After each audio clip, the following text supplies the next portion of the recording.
Cet après-midi, notre papa est prêt, notre prophète est prêt.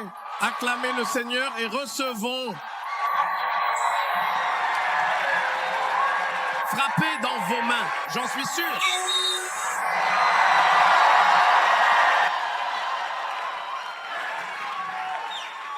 Alléluia. Asseyez-vous.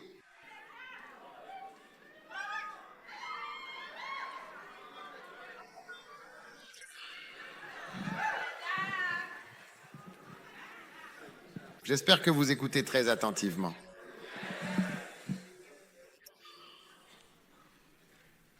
Je sais que bien souvent, nous avons l'impression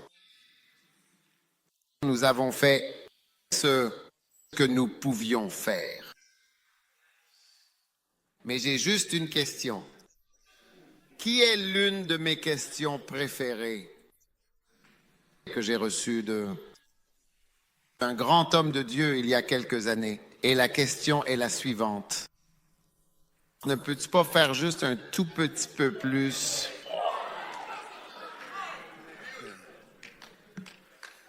Ouvre ta Bible à la Genèse, chapitre 4.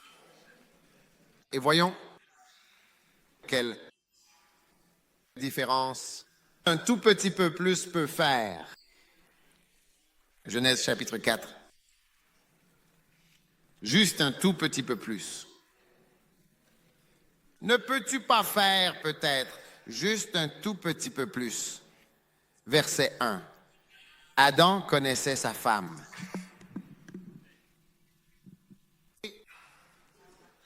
Cela signifie, en d'autres termes, c'est une façon juive de dire qu'Adam était proche, très proche de sa femme. D'accord? Beaucoup de couples ne sont plus proches aujourd'hui. Ils étaient proches autrefois. Mais ils ne sont plus proches. Ils ne sont plus en harmonie. Ils ne fusionnent plus maintenant. Ils ne se parlent plus. Et elle conçut et enfanta Caïn et dit, « J'ai acquis un homme de la part du Seigneur. » D'où? De la boîte de nuit? Barrage. Du Seigneur. Et elle enfanta encore son frère Abel. Et Abel fut berger de brebis. Et Caïn fut cultivateur de la terre. D'accord. Dis à quelqu'un, ne peux-tu pas faire juste un tout petit peu plus? Verset 3. Et au bout d'un certain temps, il arriva que Caïn apporta alors du fruit de la terre une offrande destinée au Seigneur. Verset numéro 4, tout simplement. Et Abel, lui aussi, apporta des premiers-nés de son troupeau et de leur graisse. Et le Seigneur porta un regard favorable sur Abel et sur son offrande. Vous êtes là? Mais sur Caïn et sur son offrande, il ne porta pas un regard favorable. Et Caïn fut très irrité. Et son visage fut abattu. Et le Seigneur dit à Caïn, « Pourquoi donc es-tu irrité? Pourquoi cette colère? Et pourquoi ton visage est-il abattu? Si tu agis bien, ne seras-tu pas agréé? Et si tu n'agis pas bien, le péché est tapis à la porte. Et ses désirs se portent envers toi. Mais toi, domine sur lui. » Hébreux 11, verset 4. Il est écrit, c'est par la foi qu'Abel, à son tour, présenta en offrande à Dieu un sacrifice plus excellent que Caïn, par lequel il a reçu le témoignage d'être juste. Dieu rendant témoignage à ses offrandes, et par elles, bien qu'il soit mort, Il parle encore. Maintenant, veuillez remarquer attentivement l'expression « sacrifice plus excellent ». Ainsi, le sacrifice d'Abel était considéré comme plus excellent que le sacrifice, lui aussi excellent, de Caïn. Ainsi, en quelque sorte, Abel a fait un peu plus que Caïn. Juste un peu plus que Caïn. Et cela a vraiment fait une très grande différence. Vraiment beaucoup. Juste une petite différence. Donner et offrir tous les deux à partir de votre travail. Mais le sacrifice d'Abel était un peu plus, en comparaison à celui de Caïn, excellent. C'est ce petit plus qui, tout particulièrement, a fait la différence pour attirer le respect de Dieu. L'offrande de Caïn n'a pas attiré ce respect. Parfois, lorsque nous faisons des offrandes, un petit peu plus rendrait votre sacrifice bien plus excellent. Juste un tout petit peu plus. Vraiment, un peu plus. Vous comprenez ce que je veux dire? Juste un peu plus rendrait vraiment votre sacrifice plus excellent et c'est ce qui ferait la différence pour que Dieu ait du respect pour votre sacrifice. Très souvent, Dieu demande juste un peu plus. Vous voyez, Dieu ne m'a rien fait de négatif en me demandant de faire l'Église First Love. Oui, j'ai toujours les croisades. Et ont encore un aiguiseur de fer, une conférence de fer où se donne une sainte conférence. Mais un peu plus parce que le Seigneur me montrait que les gens ne peuvent pas venir facilement à la conférence depuis ici et depuis là-bas. C'est pourquoi l'année dernière, nous avons eu la conférence Give Ourselves Holy à Kinshasa, au Congo, et à Brazzaville. Et en Éthiopie, quand je suis allé en Éthiopie, il y avait tellement d'Éthiopiens. Beaucoup d'entre eux lisent mes livres depuis longtemps. Beaucoup de témoignages. Vraiment beaucoup. Alors, je vais vous dire quelque chose. Vous savez, alors que je travaille pour le Seigneur, l'une des choses que je ressens vraiment, c'est qu'une petite chose peut simplement basculer et devenir quelque chose de significatif. Juste une décision. Parfois, lorsqu'il s'agit de nommer des pasteurs, de faire certaines choses, je sais que lorsque je ne suis pas là, certaines choses ne seront pas faites. Alors parfois, je regarde et je me dis, je veux faire cette chose, cela fera une différence. Maintenant, je veux le faire maintenant. Je ne veux pas laisser cela à quelqu'un d'autre à faire. Et parce que je sais, vous savez, vous du Ghana, il y a une route au Ghana qui s'appelle la Temamoto Way. Elle fait 21 kilomètres. Depuis qu'elle a été construite par le premier président, c'est tout. C'est tout. Vous savez, on se demande, est-ce qu'il n'aurait pas pu faire un peu plus? Peut-être ajouter 7 kilomètres de plus? Et cette Temamoto Way aurait traversé Accra jusqu'à l'autre côté. Oui. Juste un petit peu plus. Pas beaucoup. Cela en aurait fait une route différente. Si vous, ceux d'entre vous qui sont déjà allés au Ghana, vous comprendriez. Quand vous y allez, c'est maintenant une route célèbre. Alors demandez simplement à quelqu'un. Écoutez, pouvez-vous me montrer cette fameuse route de 21 km qui, s'ils avaient juste ajouté 7 km, aurait tout changé? Oui, juste un petit peu plus. Parce que depuis que lui, en tant que fondateur de la nation, vous voyez, a terminé la route, personne n'a vraiment pu ajouter ne serait-ce qu'un mètre à cette route. Oui, c'est incroyable. Incroyable. Vous savez, de petites choses, de petits ajouts font une grande différence. De petits ajouts Et quand je regarde une église First Love, nous sommes 5000. Si ici il y a plus de 1000 personnes, nous sommes 5000 personnes le dimanche matin. De vraies personnes. T'es là? Oui. Si cela concerne environ 1 millier de personnes, nous en avons 5000 le dimanche matin. Oui. Et c'est comme si Dieu discutait avec moi de mon premier amour. Et au lieu de devenir autosuffisant, vous savez, ces personnes à qui on ne peut rien dire, à qui on ne peut jamais faire de reproches sans qu'elles soient d'accord. Rien ne peut jamais vous être dit sans que cela ne devienne une longue discussion. Vous vous privez de nombreuses bénédictions.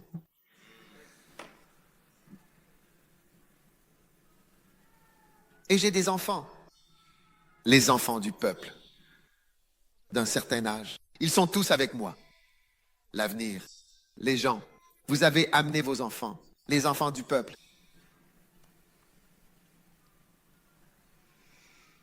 Quelqu'un pour leur parler, quelqu'un pour prier pour eux, quelqu'un pour les conseiller, quelqu'un pour les aider, quelqu'un pour les aider à franchir les obstacles.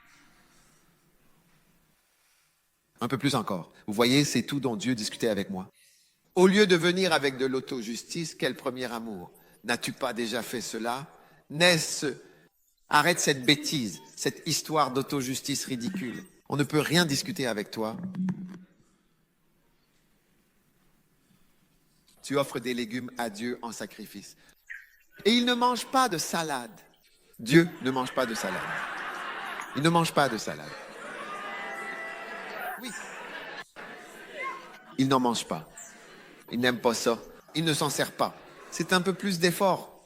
Tu aurais pu prendre certains de ces légumes. Tu vois?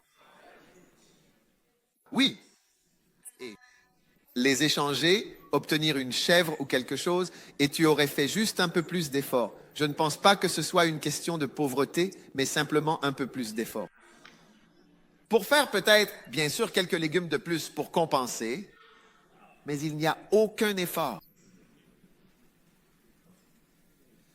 Et tu vois, tu peux voir quand les gens ne font pas d'effort de faire un peu plus que ce qu'ils ont déjà fait, tu le ressens.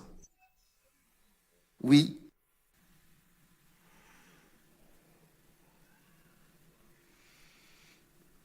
Même quand quelqu'un t'offre quelque chose, tu le ressens. La personne est là, genre, regarde, on a dit qu'on devait faire ça. Tiens, voilà pour toi.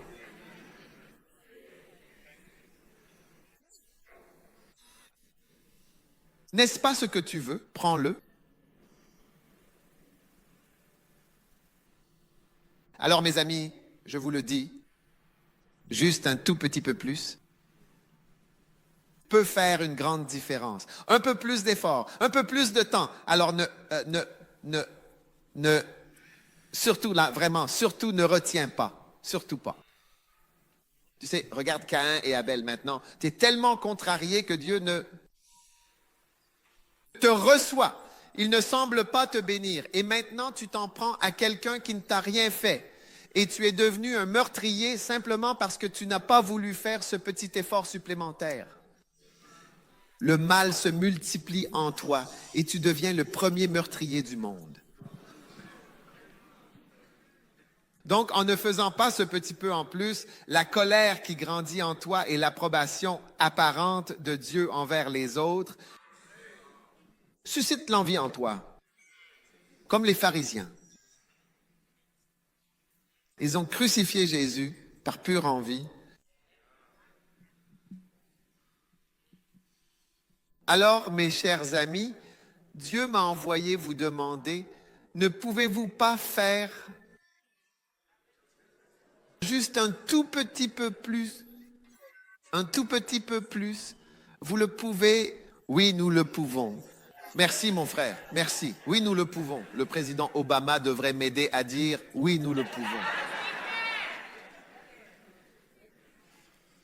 Un peu plus. Un peu plus. Juste un tout petit peu plus. Alors, réfléchissez-y de cette façon. Pensez-y comme si Dieu travaillait avec vous et que Dieu vous voulait. Alors, vraiment, Juste une personne de plus. Quelle différence cela ferait-il? Une personne. Je suis une personne. Je ne suis personne, je viens de l'Union biblique de l'école d'Azimota. Quelle différence pourrais-je faire? Quand j'allais commencer une église à Londres, il y avait déjà des églises là-bas et en Amérique, mais c'est juste un peu plus. Alors que chacun ait sa petite église, en plus de toutes les églises qui écoutent, c'est nous ici maintenant. Et ça continue.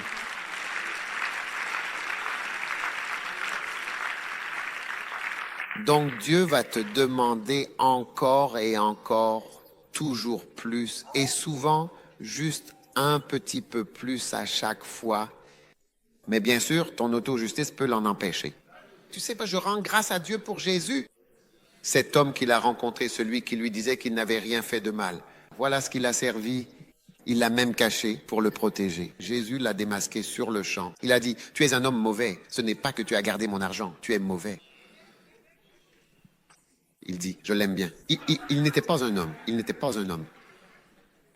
Peux-tu imaginer des couples qui se disputent à la maison pour de telles choses? L'un dit ceci, l'autre tourne la situation, montre des preuves, mais en réalité, tu es méchant et paresseux. Mais tu vois, tu n'es pas aussi sage que Jésus pour le souligner. Que toi, femme méchante et paresseuse, tu ne fais pas ceci, cela et cela. Ou mari méchant et paresseux. Oui.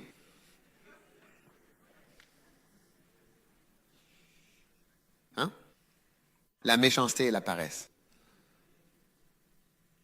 Maintenant, quelles sont les choses que Jésus va nous demander de faire un peu plus? Et ça, ces choses que Jésus va nous demander de faire, d'accord, ce sont des choses merveilleuses. Et l'une d'elles, c'est ce que les gens appellent la grande commission.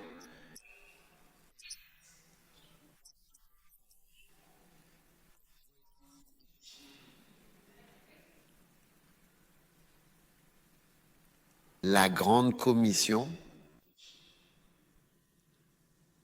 Maintenant, je veux que nous regardions ensemble la grande commission selon l'évangile de Matthieu. Il existe en effet plusieurs versions différentes de la grande commission, mais celle qui est présentée selon Matthieu est précisément celle que je veux que nous examinions attentivement maintenant, ainsi que les points saillants et les aspects importants de cette commission.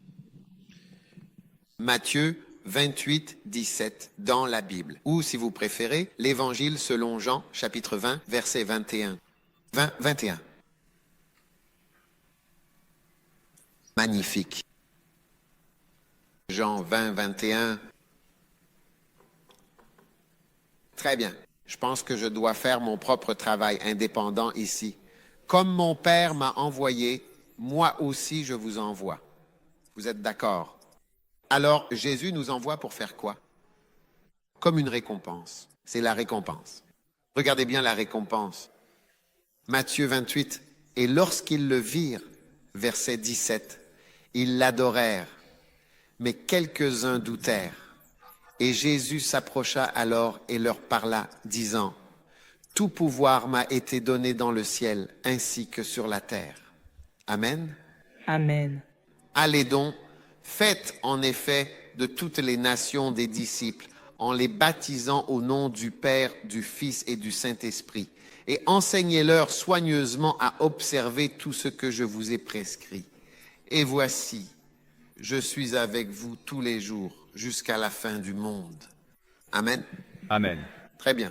Maintenant, nous allons aborder ensemble 6 points forts, c'est-à-dire les points essentiels de cette grande commission, selon l'évangile de Matthieu. Premièrement, il s'agit d'aller quelque part, de se déplacer vers une destination précise. Amen. Aller quelque part, c'est le premier point fort. Et dans chacune des missions, les points forts sont différents. Il y a quelques recoupements, mais les recoupements sont bien moins nombreux que les différences individuelles. D'accord?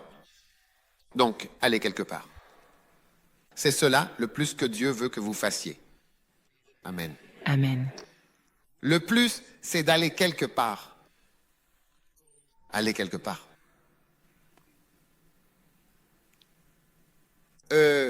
Combien veulent en servir Dieu et aimer Dieu? Oui. Et d'ailleurs, ta vie et tout ce que tu fais ne seront jamais comparables à ce que Dieu fait. Oui. Combien d'entre vous, si vous deviez donner un commandement à votre enfant, que diriez-vous à votre enfant? Quelles seraient vos dernières paroles?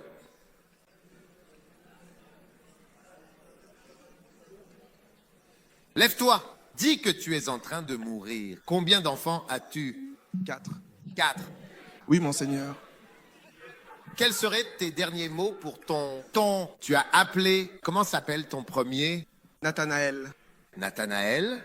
Est-il ici? il ne l'est pas. Il n'est pas ici? D'accord. Qu'est-ce que tu dirais à Nathanaël? Qu'il doit aimer le Seigneur et le servir. Tu ne lui dirais pas de repasser sa chemise mardi? Non, ce n'est pas important. Tu es sûr? Et comment s'appelle ton enfant suivant? Michel, Quels seraient les derniers? Disons que tu es en train de mourir, Dieu t'en préserve, et tu dis, Michael, Michael, Michael, approche-toi, laisse-moi te dire quelque chose. Que lui dirais-tu? parmi tout ce que tu fais, assure-toi d'aimer le Seigneur et de le servir. Waouh! C'est la dernière chose que tu dirais à Michael. Michael est là? Non, évêque, D'accord. Comment s'appelle ton troisième enfant? joie. Joy? Encore? Oui, Encore? Supposons que tu sois en train de mourir, Dieu t'en préserve. Tu appelles Joy et tu dis, Joy, ma chérie, approche-toi. Viens, viens, viens, viens, viens, viens, viens. Que lui dirais-tu? Joy, n'oublie pas que tu dois aimer le Seigneur et le servir avec tout ton cœur toute ta vie durant. Waouh! Et ton dernier enfant? David, David? Quel âge a-t-il? 11. 11? Supposons que tu veuilles dire quelque chose à ce dernier petit garçon, que lui dirais-tu à Joy et sa perruque? Tu lui as dit quelque chose à propos de ses perruques ou de ses cheveux? Non, non, Tu ne lui as pas parlé de ses perruques? pas du tout, Bishop. Pour ses ongles, tu lui as dit qu'en faire? Ce n'est pas du tout important, Bishop. Vraiment. Si j'ai quelques mots à dire, la perruque n'a aucune importance. Je ne veux pas qu'elle soit jolie. Je veux qu'elle soit jolie. Elle le sera. En servant et en aimant Dieu, cela viendra. Cela viendra.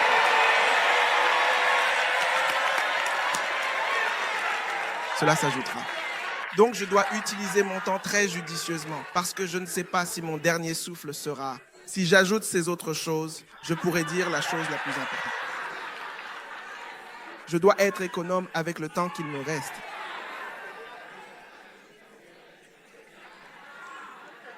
Donc, le dernier bébé. Il n'a que 11 ans. Que lui dirais-tu? David, mon fils, tu dois aimer le Seigneur et le servir. Ne t'éloigne jamais de cela.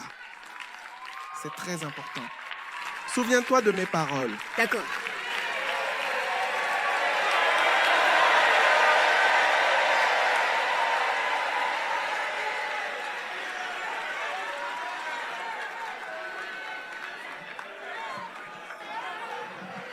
Dis simplement Amen. Dis oui. Et ce sont en effet les derniers mots. Derniers mots. Dernier mot. Oui. Alors maintenant, Jésus se tient ici et il se tient sur la montagne ou peu importe où il est et il dit, allez. Vous. Allez, vous. Point important numéro 1. Allez. Allez. Allez. Ne reste pas. Et nous sommes restés. N'est-ce pas? C'est comme un rocher immuable des âges. Oui. C'est vrai?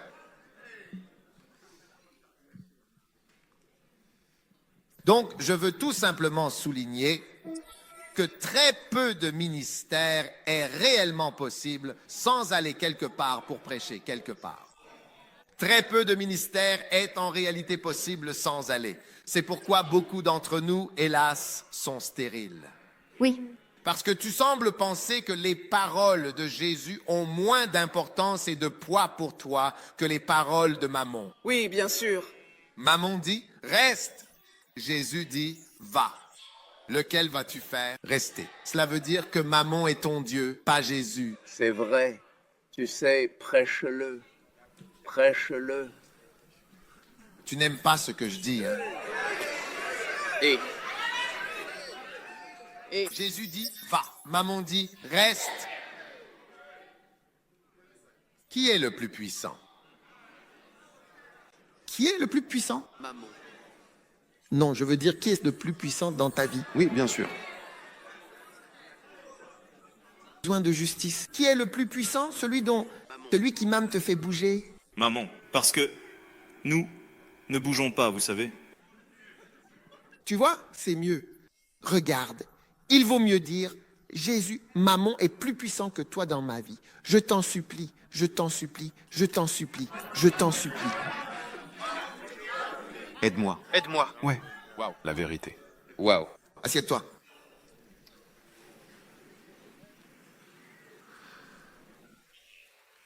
Tu sais, je me suis souvenu de quelqu'un, de quelque chose.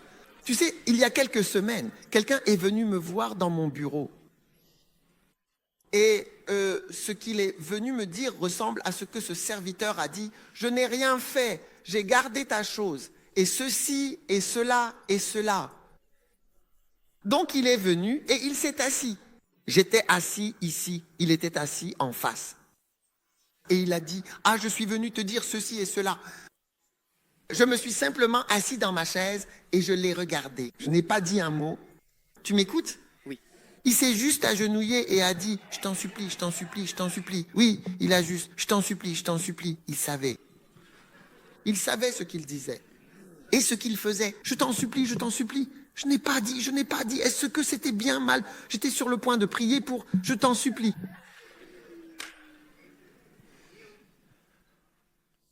Tu sais, dans ton cœur, tu n'as besoin de personne pour dire quoi que ce soit ou prouver quoi que ce soit. Il vaut mieux prier et dire, Seigneur, je déteste cette vérité.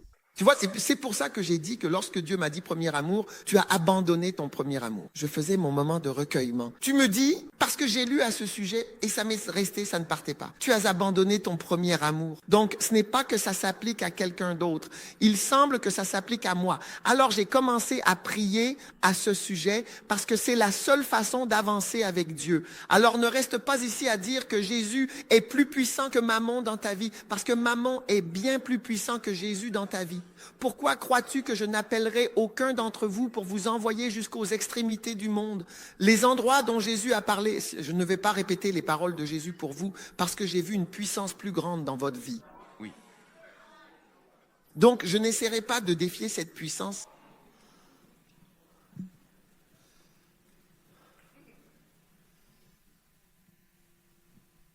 Oui. J'ai vu une puissance bien plus grande à l'œuvre, tellement grande dans votre vie que je n'essaierai même pas de jouer à des petits jeux avec elle. C'est tellement grand. Alors, je vous enseigne aujourd'hui, vous savez, quand nous servons Dieu. Regardez, bien souvent, nous n'arrivons pas à obéir à la parole. Littéralement. Vous savez, un jour, il y a eu un jeune homme, il est entré dans ma vie. Il fumait, prenait de la drogue, ceci, cela, le reste. Vous savez, j'ai dit, au début, je lui ai donné un peu d'argent, puis j'ai dit, non, je ne te donnerai pas d'argent. Mais le Seigneur m'a dit que je devais lui donner de l'argent et m'occuper de lui. Oui. Et le Saint-Esprit m'a dit qu'il ne pouvait pas obéir. Ce n'est pas qu'il ne veut pas, il ne peut pas le faire. Il ne peut pas faire. Il n'en est pas capable.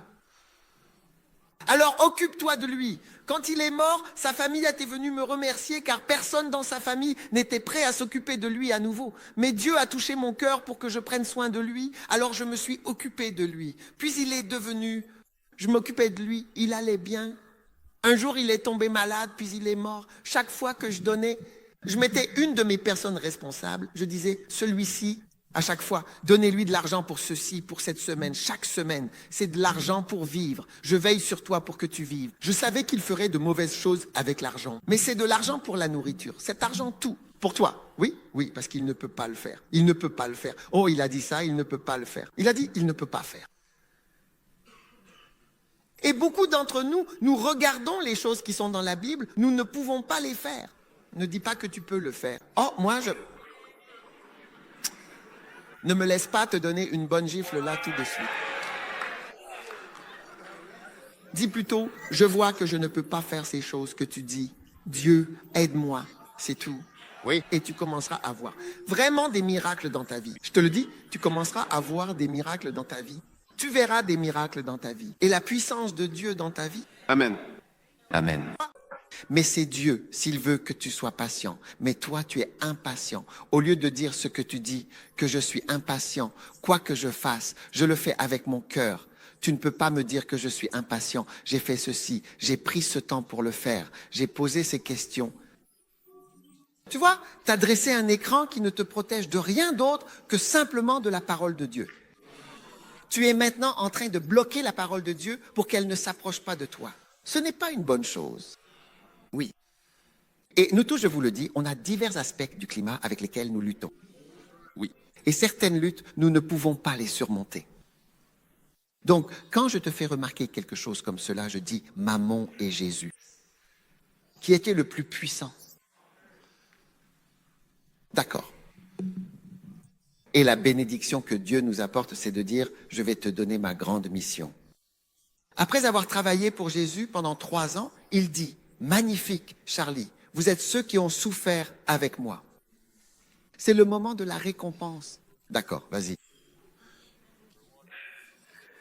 C'est une récompense. C'est le temps des récompenses. Vas-y. Oui, vas-y. Donc, voyage. Déplace-toi d'où tu es. C'est une récompense. Vas-y, pars de ton pays. Je veux te bénir. Pars de ton pays. Oui. Donc, je veux dire cela. En allant, et tu peux voir la bénédiction. Quand nous étions à New York, j'avais l'habitude de venir à New York. New York est le premier endroit où j'ai eu un mal de dos dans ma vie. New York, oui, c'est le premier endroit. Je dors chez le pasteur Drew. Il y a un lit là-bas. J'ai mal au dos là-bas. Oui.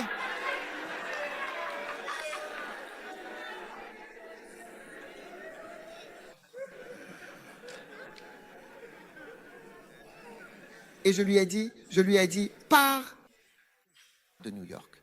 Allez. Vis ici. Ce n'est pas une malédiction de quitter New York. J'ai dit, va à Atlanta. Pars de cet endroit. La plupart des récompenses que Dieu te donne, il disait, les voici. Va par ici. Ce n'était contre rien.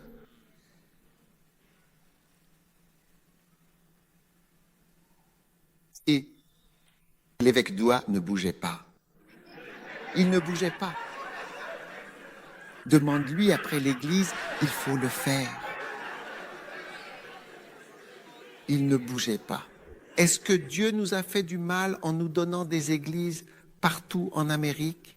Est-ce une mauvaise chose? N'est-ce pas plutôt une bénédiction? Je veux dire, n'est-ce pas quelque chose de plus grand? Vous voyez, nous n'étions qu'une seule église à Manhattan, dans une seule pièce. Tout le monde à Lighthouse était dans cette pièce à Manhattan. Et j'ai dit, partez. Et ils n'iront pas.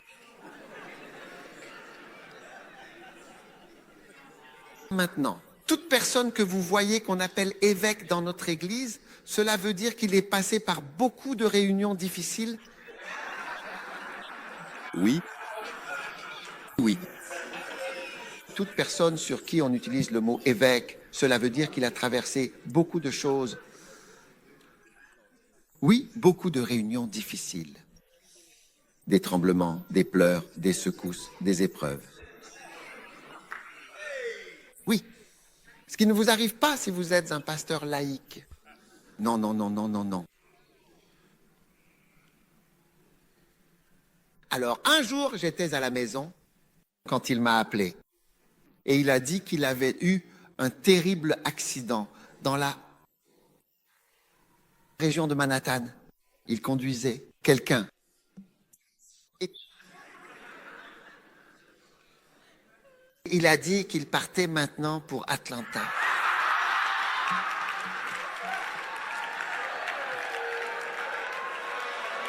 La pierre est tombée sur lui. La pierre est tombée sur lui.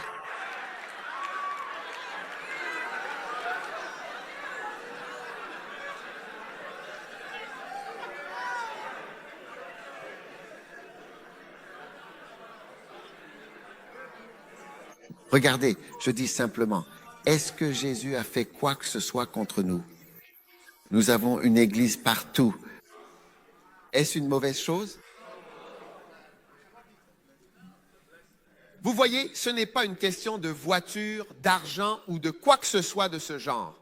Si j'étais venu en Amérique et que j'avais dit, voici 2000 $, comparé à dire, va à Atlanta et déplace cela, nous sortons maintenant de New York et entrons vraiment dans le pays. N'est-ce pas un honneur?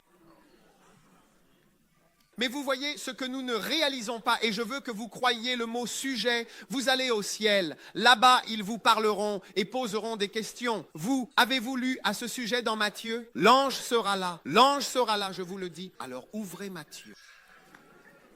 Lisez-le 2 fois, il l'a mis dessus. Matthieu. Allez, vous comprenez? Allez. Comprends-tu le mot aller? Pourquoi es-tu resté?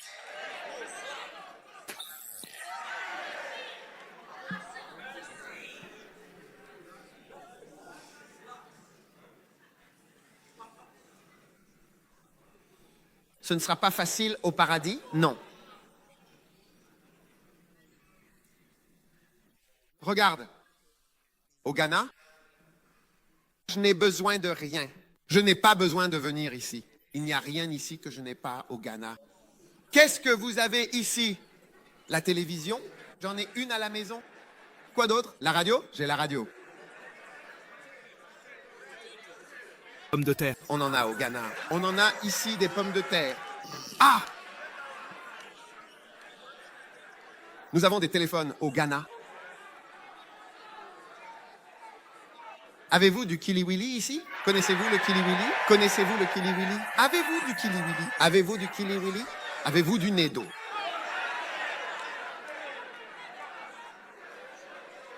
Avez-vous des brochettes?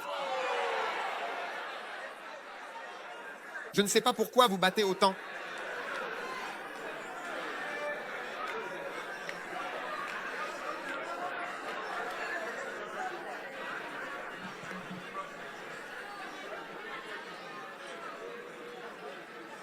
Écoutez. Chut.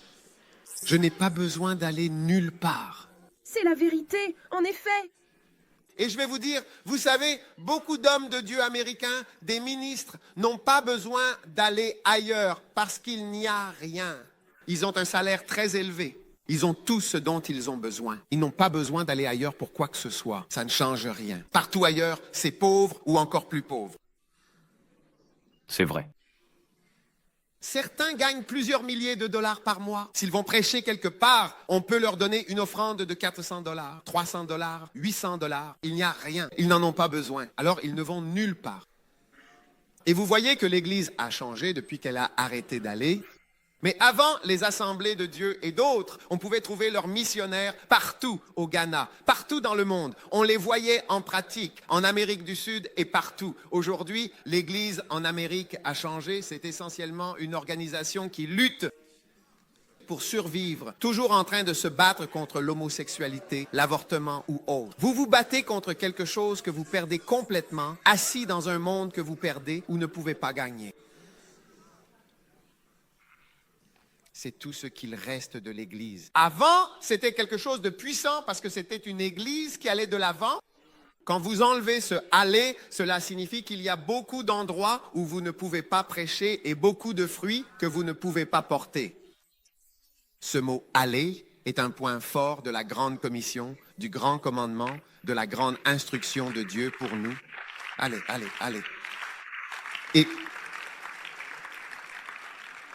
Et ensuite, il y a différents domaines dans lesquels on peut aller. Et vous voyez, lorsqu'une personne se lève et dit « je n'ai pas besoin d'y aller, mais j'y vais », c'est de cela que je parle. Mais maintenant, il se peut que vous ne partiez pas, mais alors ce sont les questions financières et économiques qui vous poussent à partir, puis vous dites « Oh, cher évêque, j'ai déménagé ici, c'est une gloire à Dieu, je fais quelque chose de beau pour l'œuvre de Dieu, c'est fantastique, je suis ici maintenant, c'est moi qui travaille très bien. » Tu es de la poudre parce que la chose t'est tombée dessus. Tu ne t'es pas levé pour saisir l'occasion, c'est vrai? Pas vrai? Ce mot va. Quand je suis entré dans le ministère à plein temps, vous savez, je me posais une question parce qu'avant, je travaillais à l'hôpital. Donc, je me demandais toujours, quelle est la raison pour laquelle tu es venu ici maintenant? Parce que tu ne peux pas. Je veux dire, tu aurais pu aller travailler à l'hôpital et venir ici le soir. Alors pourquoi es-tu ici? C'était une question qui me trottait toujours dans la tête jusqu'à ce que je commence à voyager. Quand j'ai voyagé et que j'ai réalisé que je ne pouvais pas maintenir, parce qu'à un moment donné, j'ai compris, oh maintenant, avec ce voyage, ils sont en train de me renvoyer, parce que je ne suis jamais là. Je dois aller ici, venir, faire ceci, venir. Je dois faire cela, je dois venir. Donc, beaucoup de déplacements font vraiment partie du ministère. Et c'est pourquoi Jésus dit que tu ne restes pas à un seul endroit. C'est pour cela que tu remarques toujours les lieux. Quand nous allons en Israël, as-tu déjà été en Israël? Veux-tu qu'on aille à Jean? Je vais te faire une offre. Je vais te faire une offre. Assieds-toi, assieds-toi. Je vais te faire une offre.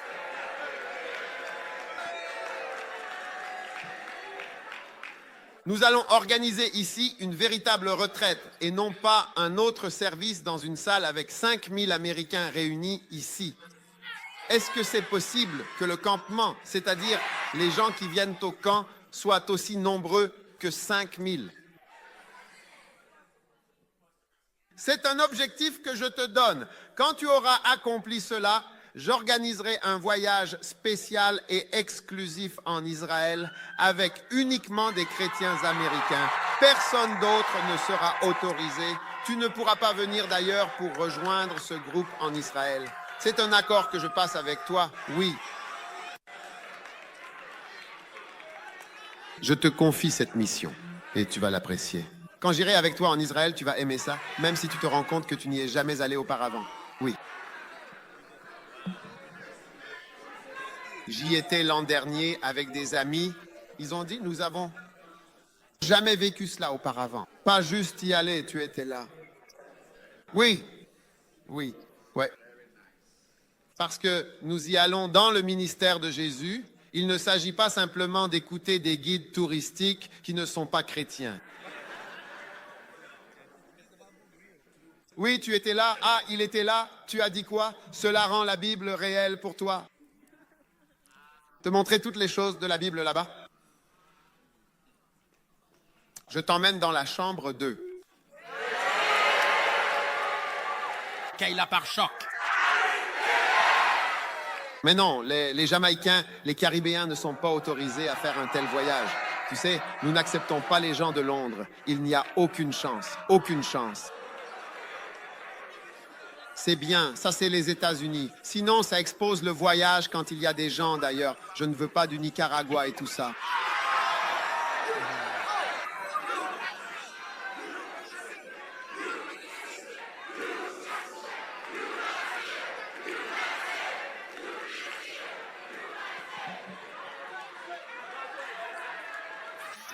Alors, 1000, 5000, 1000, 5000.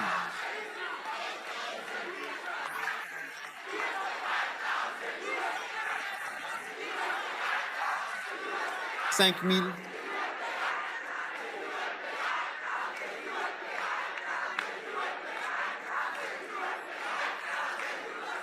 1000, 5000, 5000, 1000 et encore 1000, 5000.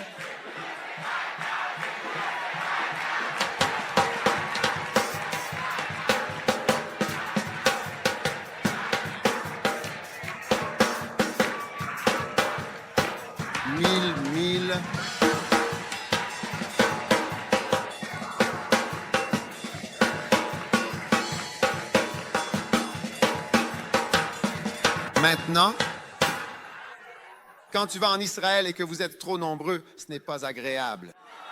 Alors, attendez, attendez, attendez, attendez. Donc, quand tu dépasses les 5000 dans un camp, je te le dis, je te donne mon alliance. Et c'est du travail pour moi de venir avec toi parce que j'y suis déjà allé et j'ai déjà choisi des gens. Mais je te donne mon point de vue. C'est mon alliance. Tu accomplis la tienne, j'accomplis aussi la mienne. Oui, ce que je te dis, c'est que je vais vous diviser en groupes gérables afin que ce soit des visites beaucoup plus agréables, des allers-retours. Vous êtes bénis. Alors, USA, je te confie encore plus de travail pour amener 5000 membres capables de camper à une réunion de camp. Et puis c'est tout. Ton alliance est accomplie. Tu vas en Israël. Acclame et applaudis le Seigneur, mon ami.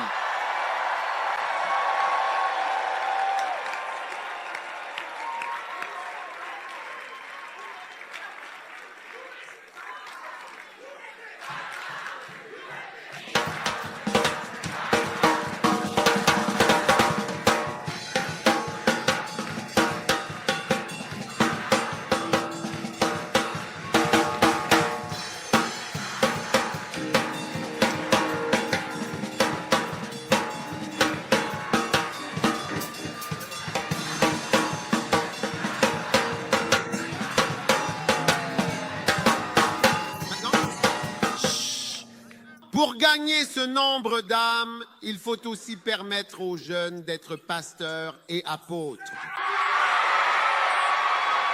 Parce que si vous ne permettez pas aux jeunes d'avoir aussi des églises, vous comprenez,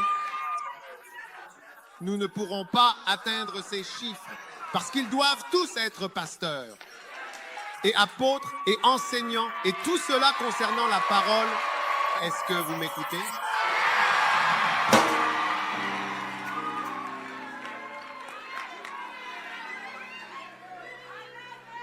Oui. Alors, c'est un accord.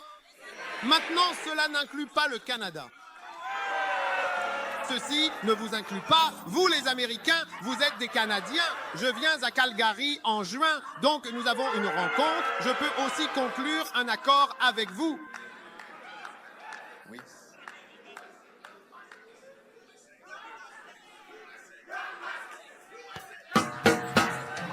Jeune pasteur, jeune pasteur, jeune pasteur, jeune pasteur, ainsi que jeune groupe et jeune leader, sans oublier les jeunes pasteurs, jeunes, tous ensemble, réunis. Pasteur USA, jeune pasteur USA, jeune pasteur USA, jeune pasteur USA, jeune pasteur USA, jeune pasteur USA, jeune pasteur USA, jeune pasteur USA, jeune pasteur USA, USA, jeune pasteur USA, jeune pasteur USA, jeune pasteur USA, jeune pasteur USA, jeune pasteur USA, jeune pasteur USA, jeune USA, nous y allons, nous partons pour les États-Unis d'Amérique, nous allons aux USA, nous nous rendons aux États-Unis, notre destination, c'est les USA, nous sommes en route vers les États-Unis d'Amérique, nous allons aux États-Unis, il y a les USA, nous partons pour les USA, le pays nommé États-Unis d'Amérique, nous nous dirigeons vers les États-Unis, nous allons aux USA, et c'est là que nous allons maintenant. Oh, oui. Le ciel sait, lui, où nous allons. Vraiment, vraiment. On sait que nous irons. Nous nous rassemblerons. Le ciel seul sait vraiment comment nous nous rassemblerons. Nous le ferons.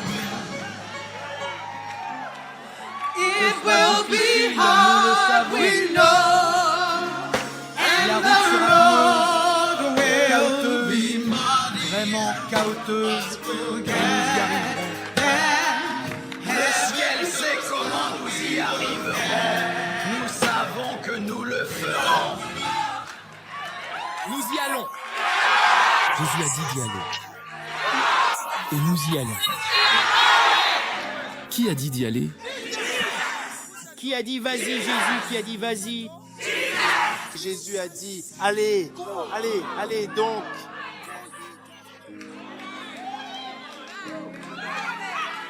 C'est fini. Nous ne sommes plus besoin de s'asseoir et de se laisser tomber une pierre. J'ai dit, c'est fini. On ne reste plus assis à attendre qu'une pierre nous tombe sur le derrière. Nous y allons. Parce que Jésus a dit d'y aller. Vas-y.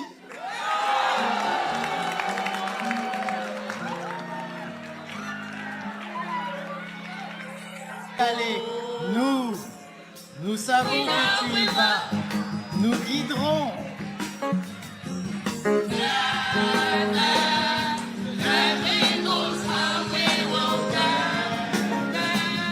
Mais nous savons que nous le ferons.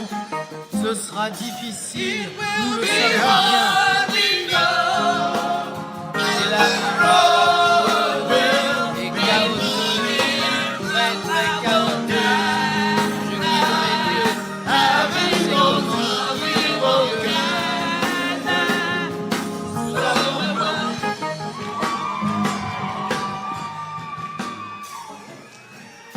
Mets l'écriture là. Allez. Et nous y allons. Tout ce qu'il dit, nous le faisons. Alors il dit, ô mince, c'est le premier point fort. Premier point important, vas-y. Allez-y. Ce n'est pas qu'ils aillent, c'est allez-y. Hey, hey.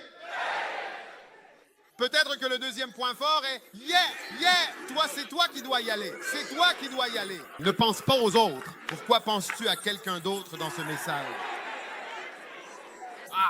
Ah.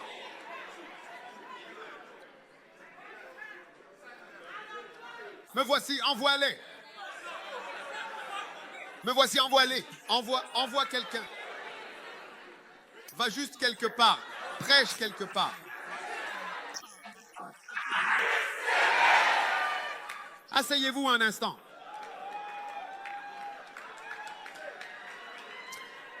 Accueillons le révérend Eyim Dankwa, mon ami qui vient de Miami, pour nous adresser un bref salut.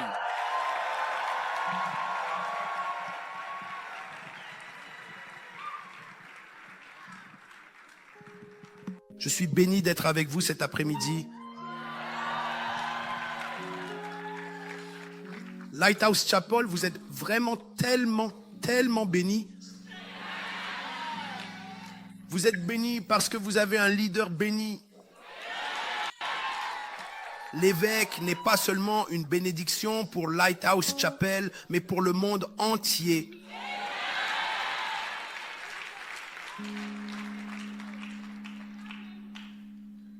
Un jour, j'ai eu le privilège unique de faire une rencontre avec Jésus.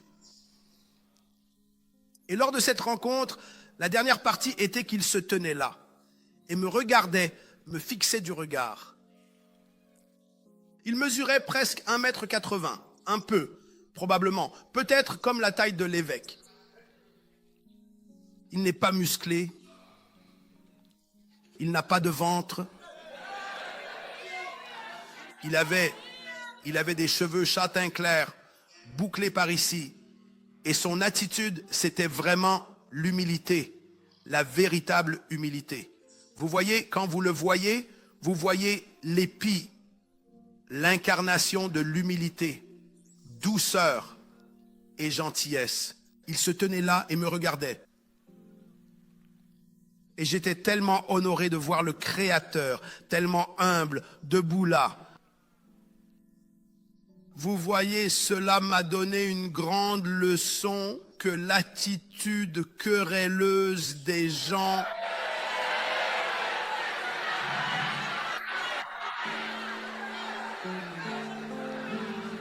et je dis cela pour dire quelque chose. Parmi tous les ministres et pasteurs que je connais du calibre de l'évêque, la personne qui se rapproche le plus de Jésus dans son attitude et son humilité, c'est l'évêque.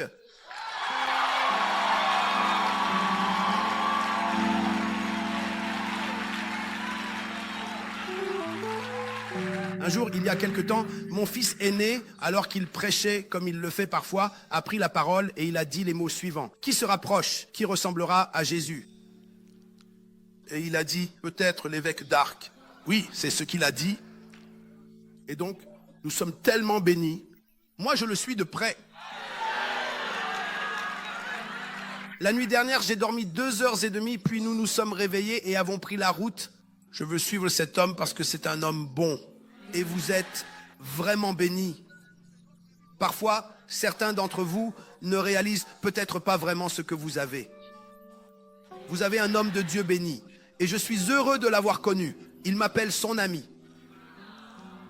Je suis privilégié. Vous voyez, j'ai dit au Seigneur Jésus, Seigneur, je ne veux pas dire que je suis ton ami. C'est toi qui dois m'appeler ton ami. C'est Chimala. Nous chantons le chant, je suis un ami de Dieu. Non, s'il vous plaît. Il faut être digne d'être son ami. Jésus a dit, vous êtes mes amis si vous faites tout ce que je vous commande.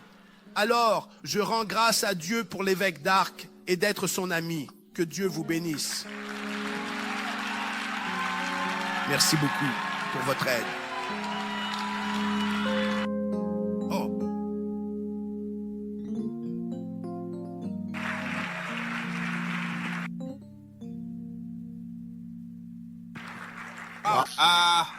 Applaudissez. S'il y a une personne querelleuse près de vous, vous devez absolument extrader cette personne querelleuse de votre environnement. Querelleux signifie en général super exécutif, royal et pompeux.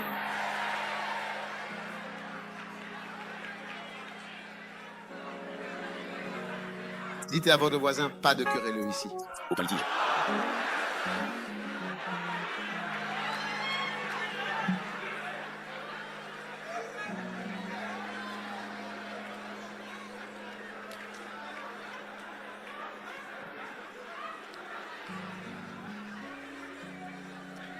Maintenant, asseyez-vous, s'il vous plaît. Un instant. D'accord. Point fort. Point fort. De la grande commission, selon Matthieu. Va quelque part. Va aller. Croyez-moi, si vous vous humiliez simplement et dites, Seigneur, je t'entends dire d'y aller.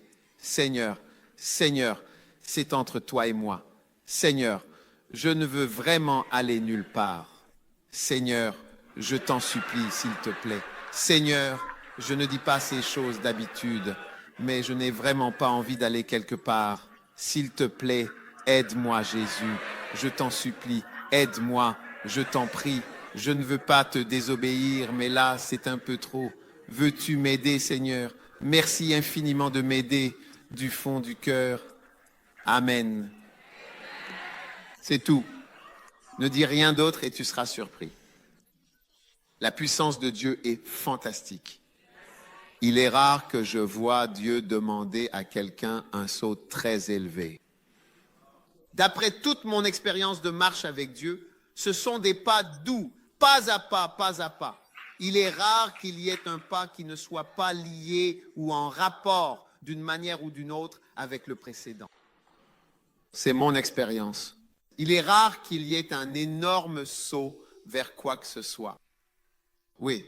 Et c'est pourquoi, lorsque Dieu bénissait notre Église en Amérique, il voulait que l'Église déménage de New York, pas à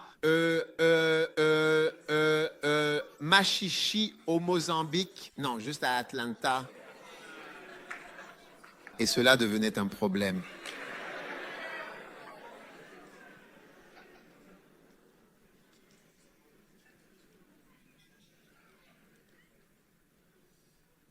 Numéro 2, eh bien oui.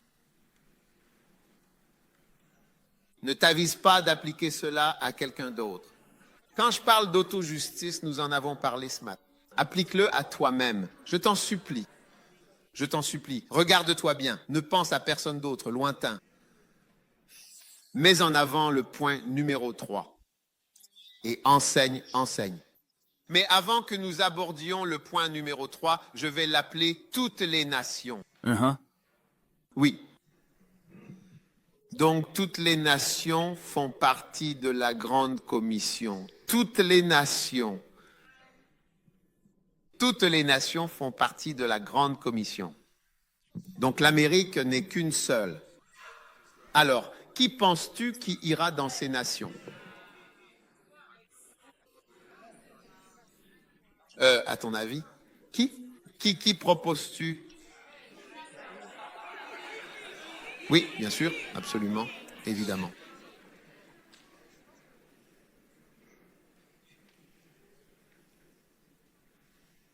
Nous proposons toujours d'autres personnes, d'autres gens, pour faire ce que, normalement, nous devrions faire nous-mêmes.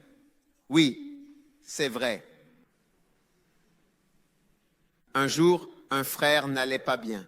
Quand il est allé à l'hôpital, ils ont dit qu'il avait besoin d'une greffe de rein. Alors, quand il est revenu, le frère, le responsable du groupe de prière, a dit qu'il devait prier pour lui.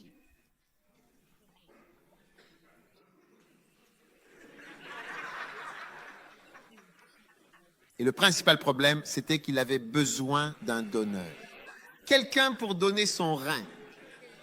Tu comprends? Oui. Et tu serais opéré. Et ils enlèveraient le rein comme don. Donc, vous voyez, tout vient du fait que personne ne veut le faire. Alors, quand ils ont fini de prier, ils ont dit, qui va parmi nous dans la fraternité qui prions, donner son rein? Et personne ne levait la main. Alors, le chef de la communauté a dit, l'un de nous doit se mélanger son rein.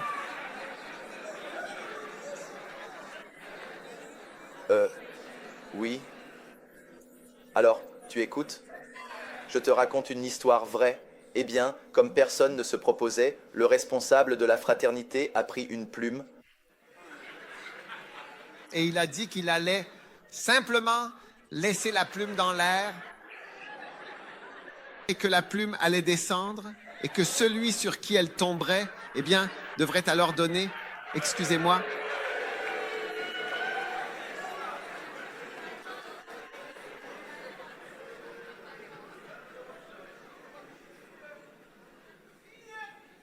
alors tout le monde était d'accord. Vous voyez toutes ces histoires de plumes et tout ça arrive, car personne ne veut. Alors, il a levé la plume pendant la réunion de prière. Et puis la plume a commencé à descendre. Et elle a commencé à aller vers le responsable.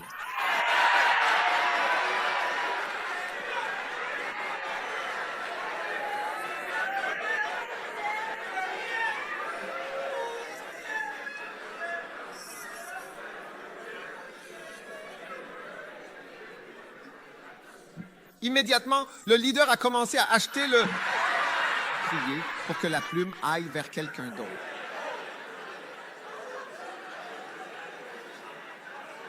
Je ne sais même pas comment la réunion de prière s'est terminée. Mais ils n'ont pas réussi à trouver quelqu'un pour donner son rein. Vous voyez, c'est comme ça que nous sommes. Nous sommes comme ces gens à la réunion de prière pour le donneur de rein. Nous n'arrivons pas à trouver quelqu'un de se dominer et cela devient comme une blague qui ira, oui. Donc toutes les nations, chaque nation, alors je me suis donné pour mission chaque nation. Oui, chaque nation, nous sommes présents dans environ 90 pays, d'après ce que j'entends. Oui, mais nous voulons aller dans chaque nation, y compris le Maroc, l'Algérie, l'Arabie Saoudite, le Koweït. Toutes les nations. Parce que récemment, j'ai commencé à dire toutes les nations, ça veut dire toutes. Que ce soit l'Afrique subsaharienne ou n'importe quel autre pays. Toutes les nations, c'est toutes. Vous devriez voir notre église au Mali, le bâtiment. Oui, ils ont presque terminé un grand bâtiment. Mali, Bamako. 99,9% musulmans. C'est aussi grand que ça. Oui, et l'église est financée par l'église là-bas. Oui. Par la congrégation à Malik? Oui. Et notre projet ne fait que commencer. Tout cela peut être partagé. Tout. Oui, allez-y. Je dois l'accepter concrètement. Cela veut dire ce que ça veut dire. Chaque nation. Alors, quand je regarde les pays d'Amérique du Sud, je me demande, et je ressens, comme le disait le docteur Argo, qu'il est temps que certains d'entre nous disent Nous n'avons plus besoin, lors d'aucune réunion de prière, qu'on nous dise qui va partir. Partir en Amérique du Sud. Vous voyez, c'est la même histoire sur comment nous nous sommes répandus. Un moment viendra où, quand nous nous réunirons, nous ne saurons même plus quelle langue utiliser pour notre réunion. Que ce soit l'anglais, l'espagnol ou le portugais. Oui. Et les hispanophones pourraient se réunir entre membres hispanophones, ça coulerait de source. Si les gens avaient écouté l'appel de Dieu à l'heure qu'il est, nous aurions un Panama tellement grand. Le Nicaragua, le Costa Rica, là-bas, la Colombie aurait eu de grandes congrégations, beaucoup de personnes hispanophones, mais il n'y a personne, personne ne veut le faire, personne ne veut rien savoir. Oui, c'est vrai, ce que les gens ne savent pas, c'est à quel point tu es petit par rapport à ce que tu aurais pu être. Ils n'en ont aucune idée. Et c'est simplement parce qu'ils ne sont pas allés et n'ont pas vraiment cru à cette parole concernant les nations. Et à chaque fois qu'on traverse une frontière, il y a un nouveau pays. Dieu aime les gens qui y vivent. Voilà l'instruction que Dieu nous donne. C'est la récompense qu'il accorde à ses disciples. Rester avec lui 3 ans et ayant failli mourir dans ce parcours. Ils ont failli se noyer avec lui, être crucifiés avec lui. Ils ont tout traversé avec lui. Ils ont fui avec lui. Ils battaient Jésus. Ils s'échappaient. Ils ont été arrêtés. Ils ont failli être pris. En ajoutant Pierre à l'histoire, il aurait pu y avoir Jésus et Pierre à la place des 2 voleurs. Il s'en est sorti de justesse, de peu.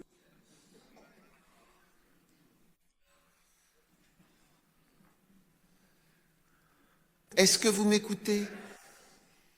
Alors, je veux que nous croyions que Dieu nous confie réellement cette mission. Et voici les points essentiels. Toutes les nations. Donc, pas seulement un pays. Et il y a beaucoup d'îles. Dieu s'attend à ce que tu y mettes les pieds, que tu y restes et que tu sois le missionnaire là-bas.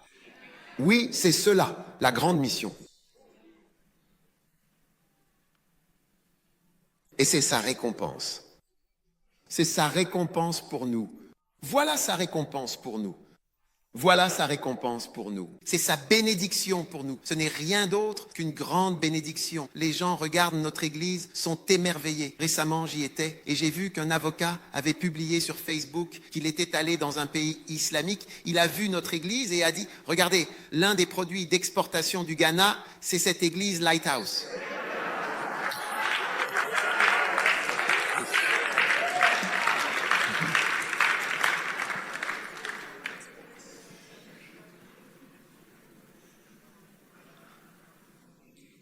Toutes les nations. Toutes les nations. Toutes les nations. C'est ta bénédiction. Oh, c'est ta bénédiction. Je ne sais pas si tu n'aimes pas ça. C'est ta bénédiction. Et c'est pourquoi je dis que je vais te dire, il n'y a pas de grand saut. Tu vois, la Bible dit que ces commandements ne sont pas pénibles. Ces commandements ne sont pas pénibles. C'est-à-dire pas comme très douloureux, très difficile. Ce sont toujours des étapes. Venir à plein temps pour moi, ce n'était pas comme si j'abandonnais ma vie là quelque part. Il n'y avait pas, je n'avais rien du tout. Ce n'est pas comme si j'avais une grande maison, que j'abandonnais une grande maison. Je n'avais rien. Incroyable. Il venait à plein temps. Ce n'était pas comme si nous étions, je veux dire, de grands magnates qui n'avaient même pas besoin d'endroit où loger. Nous avons juste fait le pas. Ce n'était pas tout à fait naturel de s'engager à plein temps. Sauf que ça paraissait toujours stupide. Ça avait, à vrai dire, franchement l'air insensé. Mais en réalité, ce n'était pas un si grand saut. Oui. Les commandements de Dieu ne sont pas pénibles. La plupart des choses qu'il demande, il n'est pas probable qu'il te dise de guérir des gens si tu n'as même pas commencé à prêcher. Tu vois, en prêchant, si tu te trompes, tu peux juste crier ou quelque chose et alors personne ne saura que tu fais erreur. Mais avec la guérison, tu ne peux pas faire semblant.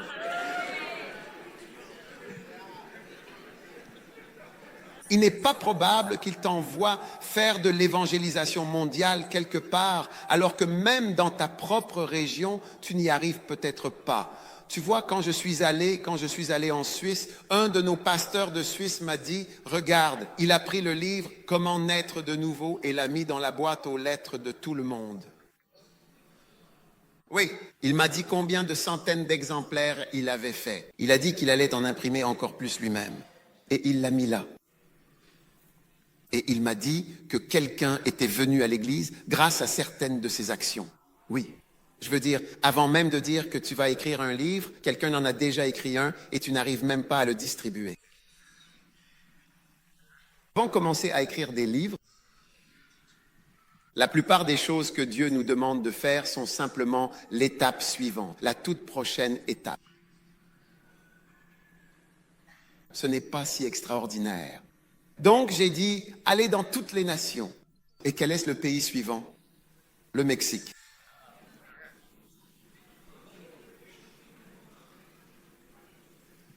Aurais-tu des membres mexicains en abondance? Mon Dieu. Plus humbles que les membres américains. Amen. Amen. Encore plus, vraiment. Oui, c'est vrai. C'est vrai. Mais Amen. personne n'est prêt à le faire. Il t'aurait embauché pour parler anglais. Tu serais peut-être même devenu comme un diplomate. Tu aurais pu être employé dans une ambassade quelque part. Tu aurais pu avoir ceci ou cela. Tu aurais très bien pu, j'ai visité, je ne veux pas parler de tout ça. Ce ne sont pas ces raisons qui doivent te pousser à aller dans certains endroits. Tu aurais eu tellement de choses, mais alors nous irons au ciel, nous verrons. Moi, je sais que Dieu m'a montré que beaucoup de gens vont regretter. Oui, tu sais, en effet, beaucoup de gens vont regretter de ne pas avoir pris sa mission au sérieux. C'est la commission. C'est cela l'ordre. Allez donc et vers les nations. Ensuite, le point suivant, le prochain point important. Combien de points importants as-tu? 3 points importants. Le 4e point important, c'est l'enseignement. Tu vois, cela montre encore une fois que ce n'est pas seulement la prédication ou l'évangélisation qui constitue la grande mission. En fait, dans cette grande mission, la plus populaire et la plus connue, il s'agit d'enseigner. Et enseigner n'est pas possible à moins de rester là-bas un certain temps. Et rester là-bas un certain temps signifie donc que cela devient une église. Oui, eh bien. Donc cette mission est en réalité une mission de fondation d'église. Amen. Cela implique l'enseignement. Il faut enseigner. Et pour enseigner, il faut rester. Et pour enseigner, il faut parler. Et pour enseigner, il faut apprendre la langue. C'est pourquoi même les jeunes Oui, amen, c'est vrai. vont faire beaucoup de ce genre de travail. Ouais.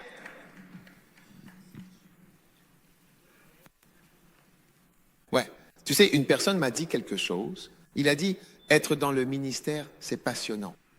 Ouais. Ouais. Il n'y a jamais de moment ennuyeux dans ma vie. Il se passe toujours quelque chose. Un jeune homme, il vient d'Angleterre. Il me disait, c'est tout simplement excitant. Il y a toujours quelque chose qui se passe. Il se passe toujours quelque chose.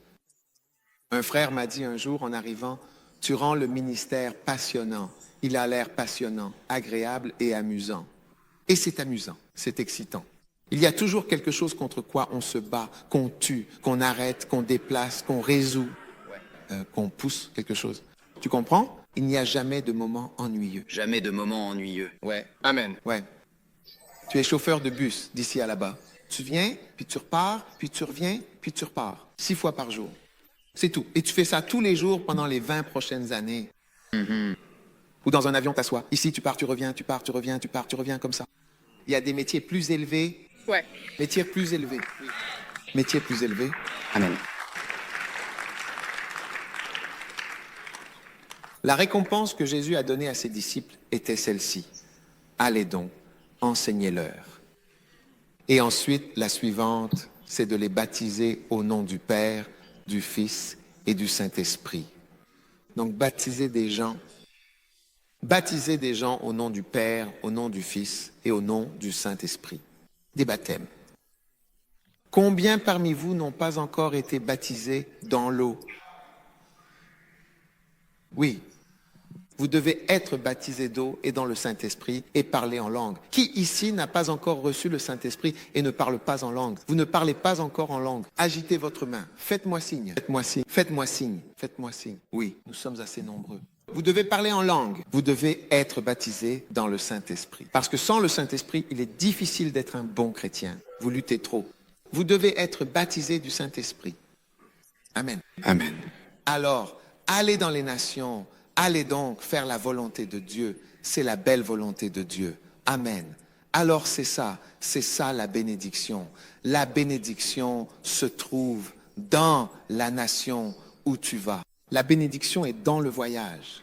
Vous savez, un jour j'allais voyager et je disais, Seigneur, est-ce que c'est sûr de voyager? Et le Seigneur m'a montré. Il a dit, tu vois Billy Graham, il y a des années, tu sais où il a été? Il est monté, descendu, monté, descendu. Croisade de Billy Graham à Kumasi. Oui, Billy Graham a organisé une croisade à Accra. Billy Graham est allé au Nigeria, il est allé partout. Oui, quand il dit qu'il a été dans une centaine de nations ou plus, ce n'est pas juste un cliché, c'est réel. Et toi, nous ne sommes allés nulle part. Tu vois comment il a été honoré à sa mort. Nous regardions tous depuis le monde entier. Nous regardions ce cercueil. Nous n'avons jamais vu son corps, mais on regardait la boîte émerveillés, émerveillés. Nous regardions cette boîte émerveillée. À cause de ce qu'il a fait, et tout le monde l'a honoré. Et on se souvient. Et il n'avait pas d'autre message. Un seul message, Jésus-Christ. Le salut pur.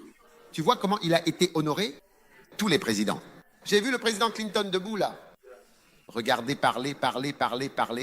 Le président Trump, celui-ci. Le président Bush. Je veux dire, cet homme, pas de prospérité, de motivation, peu importe. Et il allait, voyageait, partait, revenait, disant la même chose. C'est ça la bénédiction.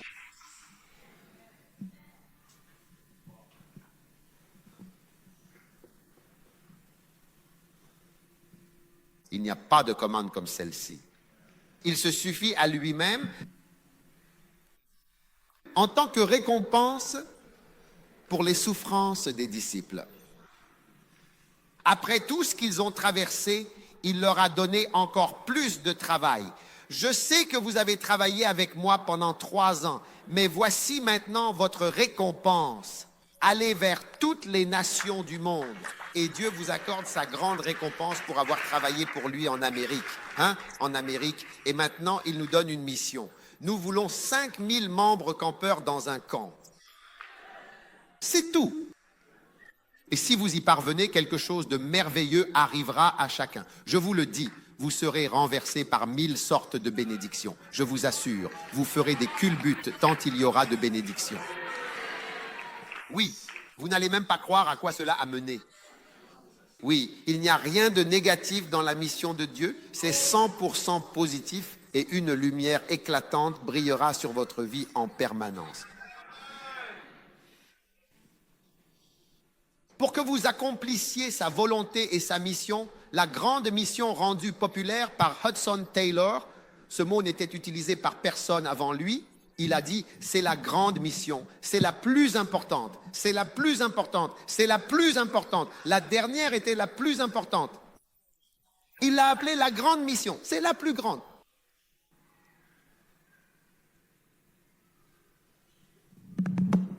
Est-ce que vous m'écoutez? Oui.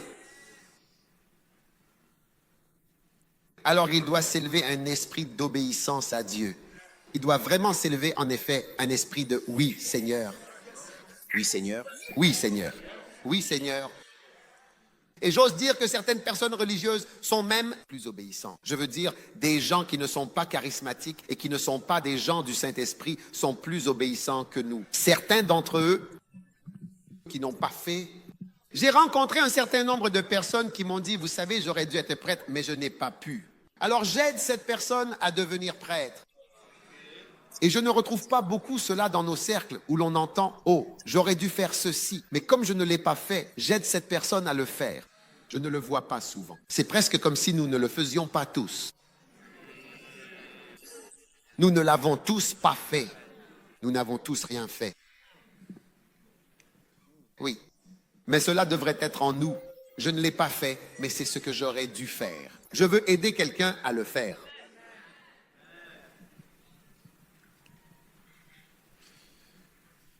Un missionnaire m'a raconté. Son frère était chrétien, mais il est tombé au niveau le plus bas possible du christianisme. Je ne veux pas entrer dans les détails.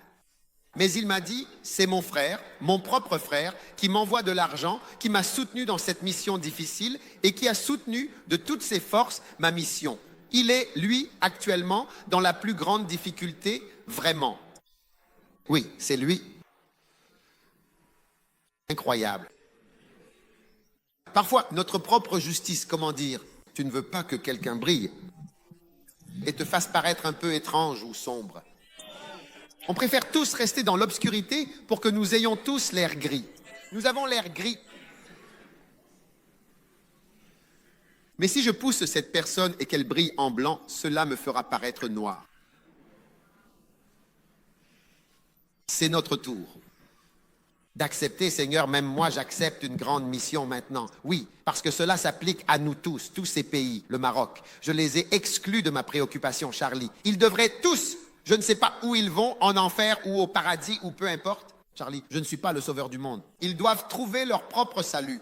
Mais tu vois, maintenant j'y réfléchis et je sais, toutes les nations, ça veut dire toutes les nations. Donc si Dieu veut même m'utiliser pour commencer une église au Maroc et ailleurs comme ça, cela veut dire qu'il me récompense. Je ne sais pas ce que ça veut dire. Ça veut dire qu'il va me récompenser.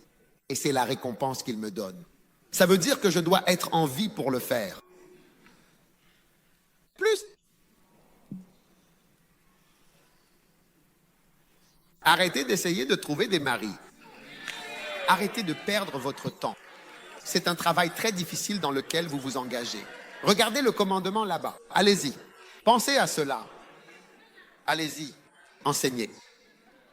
Affûtez vos compétences d'enseignement. Préparez-vous à enseigner. Du Kenya? Bon, êtes-vous des Kenyans, des Ougandais? D'accord. Au moins quelque chose de la même région. On dirait que vous ne saviez pas de quoi je parlais. Est-ce normal qu'ils soient surpris? Sont-ils de nouvelles? Est-ce votre première fois dans un camp? Deuxième fois dans un camp? Est-ce normal qu'ils soient...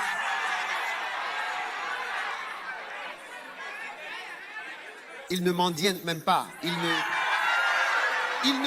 ne font même pas, je veux dire.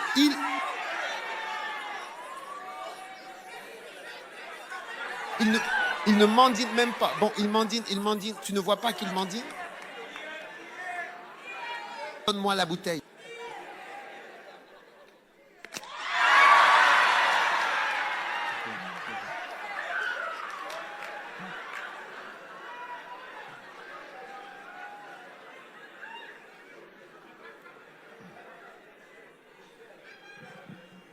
D'accord.